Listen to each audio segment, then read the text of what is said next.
ભુજના પ્રસાદી મંદિર ઘનશ્યામ મહારાજના 15મા વાર્ષિક પાટોત્સવની ઉજવણી કરવામાં આવી હતી। ભુજ મંદિર સંસ્થાપિત રાપર ગુરુકુળ સંચાલિત સ્વામિનારાયણ વૈદિક ગુરુકુલમ एवं महर्षि सांदीपनी राष्ट्र वेद विद्या प्रतिष्ठा नाम उज्जैनना संयुक्त उपक्रमे त्रिदिवसीय क्षेत्रीय वैदिक सम्मेलन योजाયું હતું। જેના ત્રીજા દિવસના મંગલમય પ્રભાતે સર્વે વૈદિક એકત્રિત થઈને વેદના ધ્વનિનો ગુંજારો મંત્રોપચારથી શરૂ કરાયો હતો।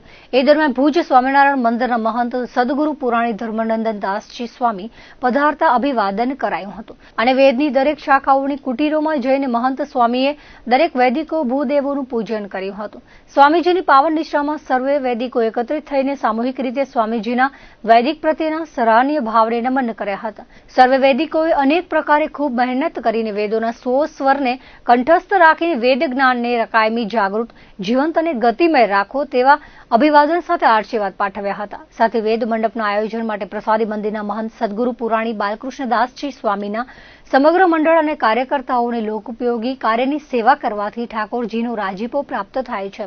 સમાપન સત્રમાં રાષ્ટ્રીય સંસ્કૃત વેદ વિદ્યા પ્રતિષ્ઠાના સચિવ વિરૂપાક્ષ જડીપાલ અને હૃદયરંજન શર્મા, ભુજ મંદિરના ઉપમહંત પુરાણી સ્વામી ભગવત જીવનદાસજી, દેશના રક્ષક દળ બીએસએફ બોર્ડર વિંગના કમાન્ડો ઓફિસર અને જવાનો ઉપસ્થિત રહ્યા હતા। કચ્છમાં પ્રથમ વખત થતા આ વૈદિક સંમેલન નિહાળીને ભુજ મંદિર ઉપમહંત સ્વામી ભગવત જીવનદાસજી દ્વારા સંસ્થાપિત સ્વામિનારાયણ વૈદિક ગુરુકુલમના માધ્યમથી એ વેદોની રક્ષા થશે એવા ભાવ સાથે પ્રસાદી મંદિરના મહંત સદગુરુ પુરાણી બાલકૃષ્ણદાસજી સ્વામીએ સૌની મહેનત સાથે દિવ્ય ભાવને જાગૃત રાખ્યો તે બદલ આશીર્વાદ પાઠવ્યા હતા।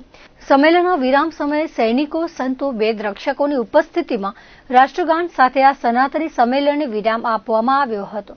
આ વિશાળ વૈદિક સંમેલનમાં સરકારી, અર્ધ સરકારી વગેરે વિવિધ વિભાગો સહયોગ સાથે ઉપયોગી થયા હતા। સંમેલનમાં સેવાર્થીઓને સન્માનવામાં આવ્યા હતા। આજે ક્ષેત્રીય વૈદિક સંમેલનનો ત્રીજો અને અંતિમ દિવસ છે। આજના સવારના ભાગમાં જ ભુજ મંદિરના પૂજ્ય મહંત સ્વામી ખાસ અહીં પધાર્યા હતા। દરેક વૈદિકોનું પૂજન અને દરેક વૈદિકો સાથે સમૂહ તસવીર લેવામાં આવી હતી અને ત્યારબાદ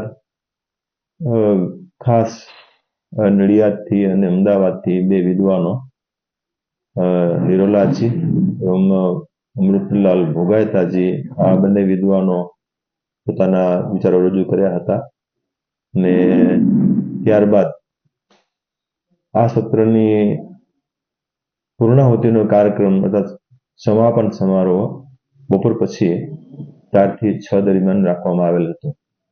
આ કાર્યક્રમમાં જે મહર્ષિ સાંદીપની વિશ્વવિદ્યાલયના સચિવ શ્રી એમની ઉપસ્થિતિમાં તેમજ પ્રસાદી મંદિરના મહંત સ્વામી સદગુરુ સ્વામી બાલકૃષ્ણદાસજી સ્વામીના આશીર્વાદની સાથે જે દરેક વૈદિકો આવેલા હતા એ દરેક વૈદિકોને પ્રમાણપત્ર તેમજ દરેક વૈદિકોનું શાલ અને પુષ્પની માળા અર્પણ કરી અને એમનું પૂજન કરવામાં આવશે અને ત્યારબાદ દરેક વૈદિકો અહીંથી વિદાય લેશે અને આજના દિવસે જે 3 દિવસ સુધી ચાલેલો સ્વાહાકાર યજ્ઞ અને સુરભિ યજ્ઞ એ બંને યજ્ઞની મહાપૂર્ણાહુતિ બપોરના ભાગમાં 12:30 વાગે કરવામાં આવી અને દરેક વૈદિકો જે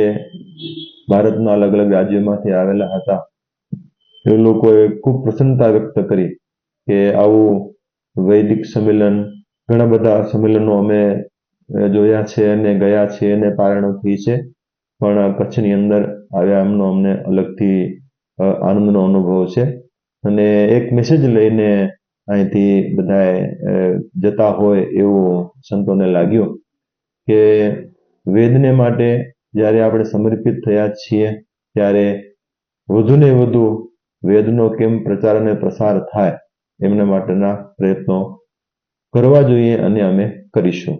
અને ખાસ આજના દિવસે બપોરના સત્રમાં એવો પણ એક અનુભવ કરાવવામાં આવ્યો, એક પ્રયોગ કરાવવામાં આવ્યો કે ભુજ મંદિર દ્વારા ગાય આધારિત ખેતી ચાલે છે તો ગાયની અંદર કેટલી શક્તિ છે, ગાયના ગોબરમાં કેટલી તાકાત છે એનો પણ એક પ્રયોગ કરવામાં આવ્યો.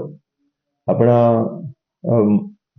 કુકમાના મનોજભાઈ સોલંકી જેઓ વર્ષોથી ગાય આધારિત ખેતી અને ગાય આધારિત બધી વસ્તુઓનું પોતે જ નિર્માણ કરે છે. તો એમને એક ગાયના ગોબરમાંથી ચીપ બનાવી છે, જે ચીપ મોબાઈલના રેડિયેશનને દૂર કરે છે, રોકે છે. અને એમનો સફળતાપૂર્વક પોતે સંશોધન કરી અને પોતે એની પેટેન્ટ પણ મેળવેલી છે. તો ખાસ એવો અહીં પધાર્યા હતા અને જાહેર સભામાં મોબાઈલ અને વિધાઉટ ચીપ અને મોબાઈલ વિથ ચીપ આ બંને પ્રયોગો કરાવી અને આખી સભાને અનુભૂતિ કરાવી હતી કે ખાસ કરીને ગાયના ગોબરમાં કેટલી શક્તિ છે. તો એનાથી પણ લોકો પ્રભાવિત થયા હતા વૈદિકો, અને દરેકને એક એક ચીપ પણ અર્પણ કરવામાં આવી હતી. તો આવું સરસ નવા અનુભવોની સાથે 3 દિવસનું વૈદિક સંમેલન આજે સાંજે 6 વાગે સંપૂર્ણ થશે. તો જે આ સંમેલનની અંદર વૈદિકો તેમજ વિદ્વાનો, સ્વયંસેવકો, ખાસ કરીને જેમને ખૂબ જ મોટો રોલ ભજવ્યો છે આ વૈદિક સંમેલનના પ્રચારમાં, એવા પત્રકારોનો પણ આ સંસ્થા વતીથી આભાર વ્યક્ત કરવામાં આવે છે. અને આપ સૌ સમય ફાળવી અને દરેક ચેનલો, ન્યૂઝ ચેનલો હોય કે પ્રિન્ટ મીડિયાવાળા, દરેક ન્યૂઝના લોકોએ ખૂબ જ પ્રચાર કરી અને તમારી સેવા આપી છે. તો ફરીથી હું પત્રકાર દરેક બંધુઓનો પણ અહીંથી આભાર વ્યક્ત કરું છું.